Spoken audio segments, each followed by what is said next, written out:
Good evening, everybody. You are chilling with Kenny C. We're here on tmvcafe.com. Super excited to be here with you all. My first guest on a very extended show. This lady just got added to the show as of, I think, a night or two ago.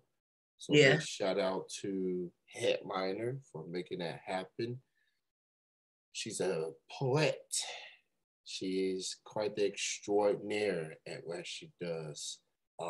Miss, and she has such an incredible name. I love the first name in particular because I got family that actually lives in that particular state. I am joined with Georgia Nubia. She is with me right now. Good evening, Miss Nubia. Good evening. How are you? I'm doing good. Thank you so much for joining me. And before I get to the questions and everything, we have to talk about the lovely art that is behind you. Please, please talk up. There's a hat in the background. There's some woman, some boom blocks. Talk a little bit about the lovely art behind you. This art behind me is what you would call healthy coping. I paint also along with my poetry. So I painted everything that's on my wall behind me. I have artwork throughout my entire house. That's actually that's a part of being Georgia Nubia. Is me um showing how I cope. Like it's art therapy. I started painting so that I can deal with my emotions, and you see where we are with that. Yeah, yeah, it's very, very nice. Very Thank you. nice, beautiful art of display. What I love about these Zoom interviews is now I get to see people and see their at least some resemblance of their home and their backgrounds and their arts and what they all about per se. So it's a fine art that you got there, Miss Nubia. I'm very, Thank very, you. very impressed. So I see you are a poet, you are a spoken word artist, you are a photographer, and you also sell custom jewelry. Yes. So you got some incredible work that people could check out on your website. I believe is www.theheartofgeorgia.work. So everybody can go there. That's again www.theheartofgeorgia.work. So everybody go check that out and show your support for this lady. So I guess we'll get to the poet side of Georgia. We'll go with that first. So how did you get into the poetry, the spoken word, which kind of, it goes hand in hand, so to speak. But so how do you got into the poetry side of things? um, well, I started writing poetry as a way to communicate with my mom. I was in middle school. I guess you go through that. I guess the change. Where it was kind of hard to communicate with my mom. Really and truly, she was like the basketball coach and into a lot of sports, and I'm not. So I wrote a poem in middle school. It became published. So I've been published since then, and that was my way of communicating. Now, the spoken word side came when I came to Charleston.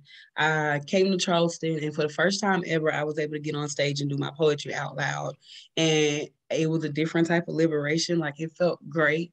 So I moved away and I came back solely to do that. And I just want to be able to speak my poetry. I can express myself by writing a poem, but saying your feelings out loud, being vulnerable out loud, talking about things that make you kind of like, I don't know, really, really soft on the inside out loud is different.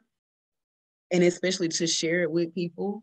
Um, but it feels great, to be able to finally say it out loud on how I feel and I can express myself. And, it's just I don't know, it's just my way. It's my way. It became um my way of life. I quit my job last year on April 30th. So my 1 year anniversary of being a poet full time is coming up.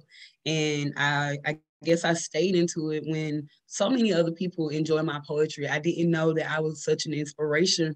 I kind of just came up here to try to inspire myself and to change my life. I want to give my own life some purpose. And that's what poetry did for me.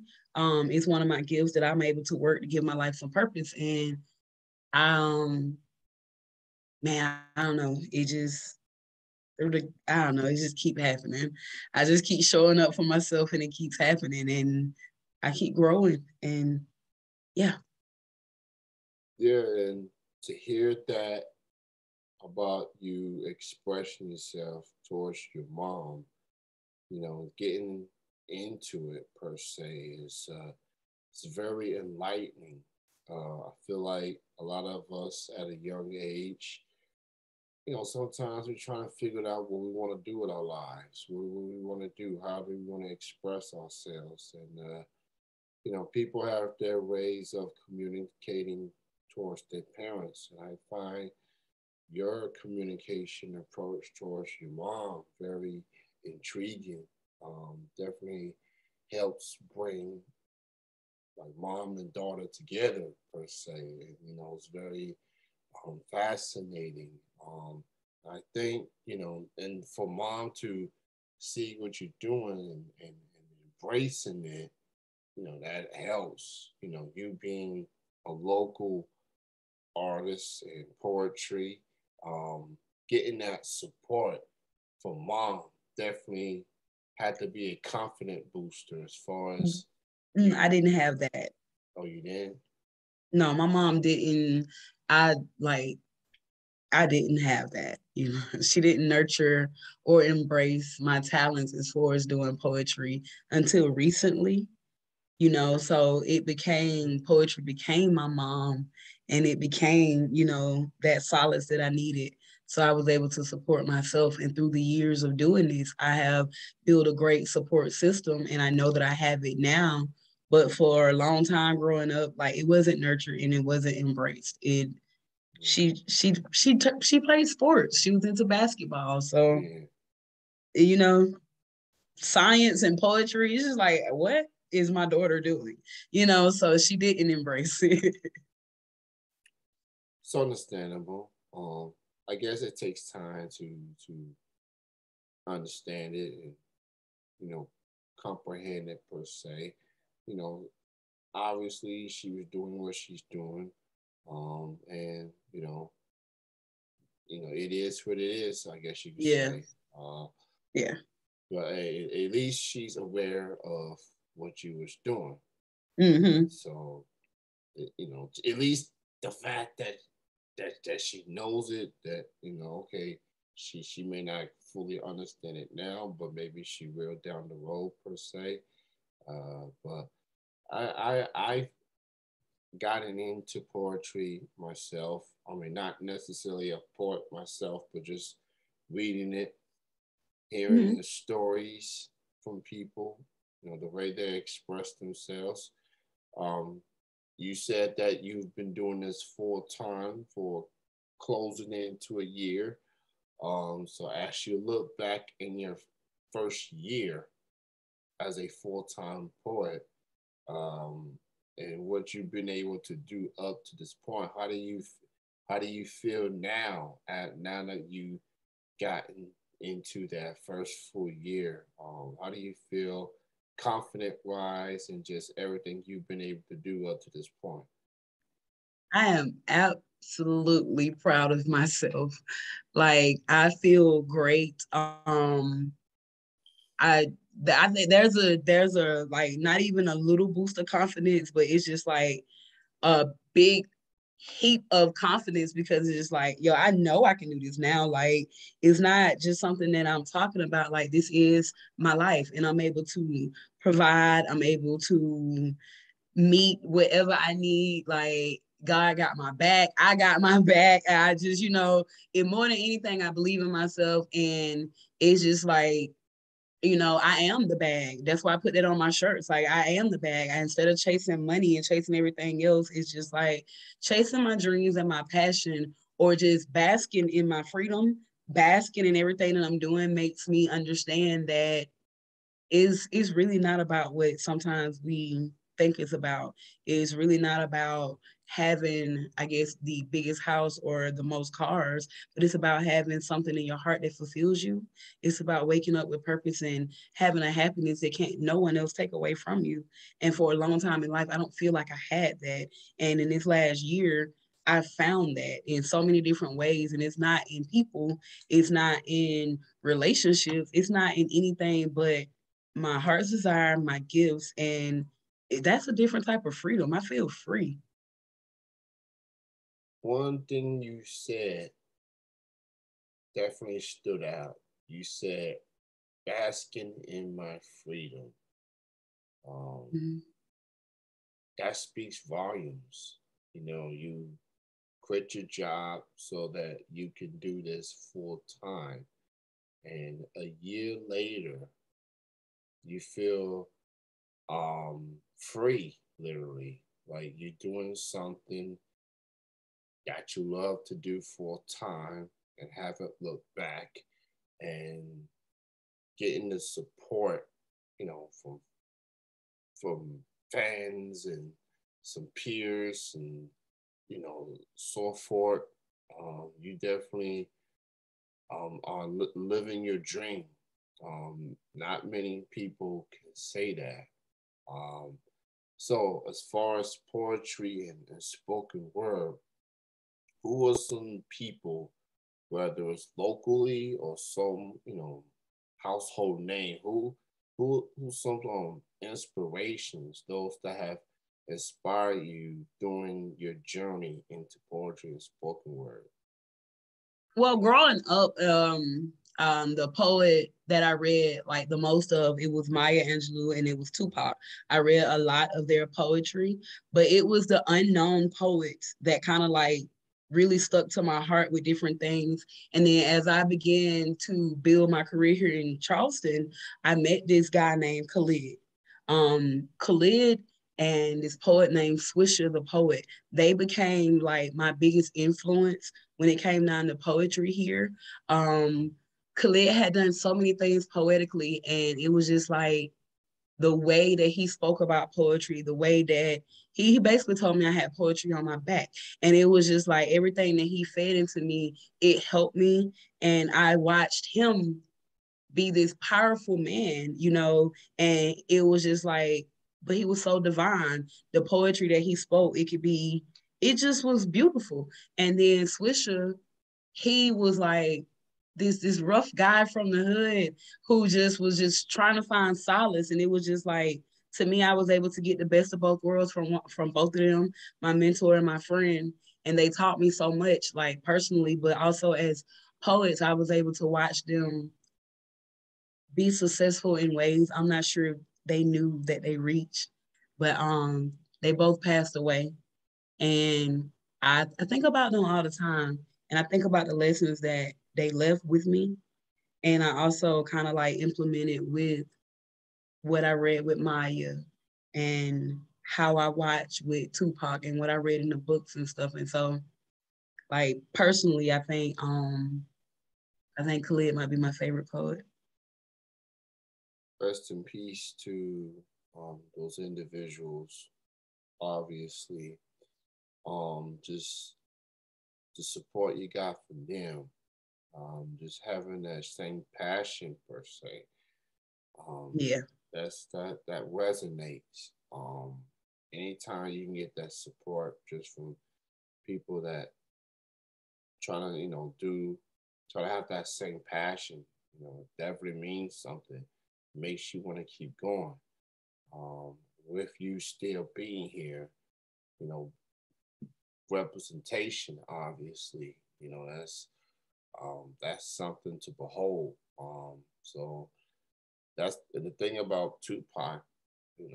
People know him as a hip hop artist. That's the poetry thing. Not many people may, especially young hip hop heads, may not know that poetry was a passion of his. He, you Yeah, know, he was a he poet first, yeah, you know. Yeah, I think there was an album of his that came out a long time ago. It was just his poetry. Yeah, So I think it's called The Walls That Grew for Concrete. I think yeah. that's the name of the album. That's his book also. That was Yeah, one of the main books that he did. It was full of poetry, and the way that they produced the book is beautiful because you see the way that he wrote it out, and then they printed it so that you can also read it that way. And I think it was pretty cool. Like I read the book so much that I can see the different poems in my head, how he did things. Like it was a poem called um Sometimes I Cry, and he had an eyeball dripping tears. And even the poem that he wrote, Jada, it was Jada in all capital letters. And, you know, it was just different ways. Like, and it was cool to be able to read and see how he expressed himself and how he annotated and drew the little pictures and different things. And it's just like, who would have thought that that notebook would be greatness like that, you know? yeah. And as for Maya Angelou, I mean, her body of work speaks for itself. She's very iconic in Yeah. the She's poetry. on the back of the new quarter. Yeah, Like, yeah, that's huge. yeah. That just lets you know what she's meant to her craft and to this world. Um, Mhm. so again, to the young people out there, if you ain't familiar with Miss Angelou, Google her name and give some of her poetry a read. You definitely understand and why she is who she is, how legendary she is, how expressive she is. It really spoke from the heart, spoke for the soul, and resonates with so many people still to this day. I mean, the back of a quarter. I mean, man, I need to look for a quarter so I can I take got mine. I got me a a few. I was picture. like, yeah, let me just go ahead and put these up. I got it. I was like, yeah, this is huge. Like to other people, they like, oh, well, it's just her. No, that's huge. Like, Yeah, yeah. yeah, Like if that's absolutely. not black girl magic, then I don't know what is. That is huge. Yeah, yes. That's black girl. You can call it black girl magic. You can call it black girl excellence. It's just Yeah. it's representation nonetheless. That's for sure. Um, so what does Georgia Nubia have in store in the coming weeks and months as far as whether it's poetry, whether it's spoken word appearance? What you got coming up in the next few weeks or so? Well, tomorrow I'm actually traveling to Hillsborough, North Carolina to do poetry at the last Friday art walk. They have this art crawl where we will start off in the courthouse. I think he said it's Orange County's courthouse or something in North Carolina, and we would do poetry there, and we would travel up the strip and go to a couple of different places and do poems. So that's going to be something fun to do, and that's the first time for me to go to Hillsborough. After that, I will be participating in North Charleston Art Festival as a vendor, and I will also be having my art showcase there and everything. That's a goal of mine. I speaking in one of my poems where I talk about I can be the next young black entrepreneur at the local art fair, and now I am that. So I'll be there doing that, and that's gonna be May 6th. That's really exciting. Like I am super excited. And then on May 8th, we'll be doing our poetry show, our monthly poetry show at 787 for the love of poetry. And I'm looking forward to that because it's on Mother's Day. I have a lot of poetry about my mom. Um, I just had to express, you know. So I'm just looking forward to tomorrow going to North Carolina and the art festival and stuff coming up here. Yeah, so if you are in those areas, you can go check it out. She's gonna post them, the info on her social media sites. So if you're in the area, the weather is getting warm. It Yes, appears. you should come outside. Yeah, come outside. Jacket, hoodie, whatever. Just because some areas is still kind of cool, but Mm-hmm. but But nonetheless, it's for, it's a good purpose. It's for a good cause. All these events that Georgia is mentioning. You can check out her website again, www.theheartofgeorgia.org. You can see everything. You can see the art. You can see the jewelry. You can see everything else. And Georgia, it was very enjoyable to have you on. Again, thank you for being on such notice. Thank you for having So me. thank you to Headliner for making this happen. And Yes. I wish you the best, continued success. You are closing in on 1 year as a full-time poet. So congratulations on that milestone Thank and you so much. many, many more years for you to come. And I appreciate your time, continued success, and many blessings go out to you. Thank you for your time. Thank you. Thank you. Peace. Peace. You have a good night. You too. All right. That was Georgia